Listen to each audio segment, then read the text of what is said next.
നിങ്ങളുടെ ഇഷ്ട പരമ്പരകൾ എക്സ്ക്ലൂസീവായി സൺ നെക്സ്റ്റ് ആപ്പിലൂടെ തികച്ചും ഫ്രീ ആയി ഇപ്പോഴേ ആപ്പ് ഡൗൺലോഡ് ചെയ്യൂ.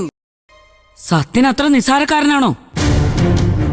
അവൻ യോഗ്യനാണെന്ന് അറിഞ്ഞുകൊണ്ട് തന്നെയല്ലേ സച്ചി സാറ് മോളെ കൊടുക്കാൻ തയ്യാറായത്. സ്വത്തും സ്വർണവും ഒക്കെ കണ്ടിട്ട് തന്നെയാ സുശീല മോനെ കൊണ്ട് അവളെ കെട്ടിക്കാൻ തീരുമാനിച്ചത്. അല്ലെങ്കിൽ പിന്നെ ഞങ്ങളുടെ കുടുംബത്തിൽപ്പെട്ട ഈ കൊച്ചിനെ തന്നെ സത്യന് കെട്ടിയാ പോരായിരുന്നോ?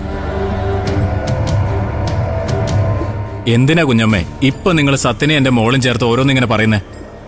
അതൊക്കെ കഴിഞ്ഞ കാര്യങ്ങളല്ലേ. വീണ്ടും അതൊക്കെ ഓർമ്മിപ്പിച്ചാലേ എന്റെ മോൾക്കത് വിഷമാവില്ലേ? അതിന് ഞാനൊന്നും പറഞ്ഞില്ലല്ലോ ഇവിടെ. ഈ ഭാനുമ്മ നമ്മുടെ സത്യനെ കുറച്ച് കാണാൻ പാടില്ലല്ലോ.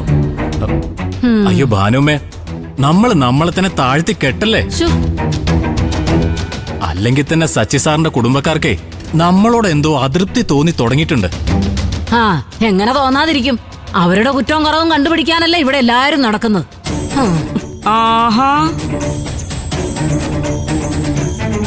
അതെ, ചെറുക്കന്റെ വീട്ടുകാര് അവർക്ക് തോന്നിയതുപോലെ നടക്കും. അതൊക്കെ ചോദിക്കാൻ ഇവിടെ ആരാ ഉള്ളത്? പറ സുധാ, അവര് നിന്നോട് വല്ലതും പറഞ്ഞോ? എന്നോടൊന്നും പറഞ്ഞില്ല. പക്ഷെ അവിടെ വെച്ചേ സച്ചി സാറിന്റെ അമ്മാവൻ സുശീല ഒന്ന് താഴ്ത്തി കെട്ടാൻ നോക്കി. ആഹാ, എന്നിട്ട് സുശീല അയാളെ വെറുതെ വിട്ടോ? അവളൊന്നും തിരിച്ചു പറഞ്ഞില്ല? അല്ല, അതിപ്പോ സുശീലയല്ലേ ആള്, അവള് കൊടുത്തു വാങ്ങിയതായിരിക്കും. കുഞ്ഞമ്മണി അതിലിടപെടേണ്ട കാര്യമൊന്നുമില്ല. അത് നിങ്ങളാണോ തള്ള തീരുമാനിക്കുന്നത്?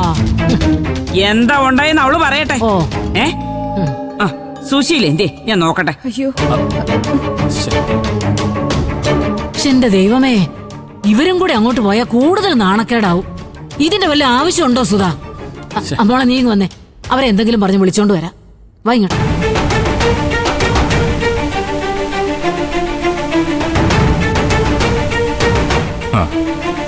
സുധൻ അവിടെ എവിടെയൊക്കെ മരുന്നിട്ട് വെക്കല്ലേ ഭാനുമ്മേ. എവിടെയെങ്കിലും ഒരു തീപ്പൊരി വന്ന് വീണാലും അവിടെ ആളിക്കത്തി സുശീല അതിലില്ലാതാവണം.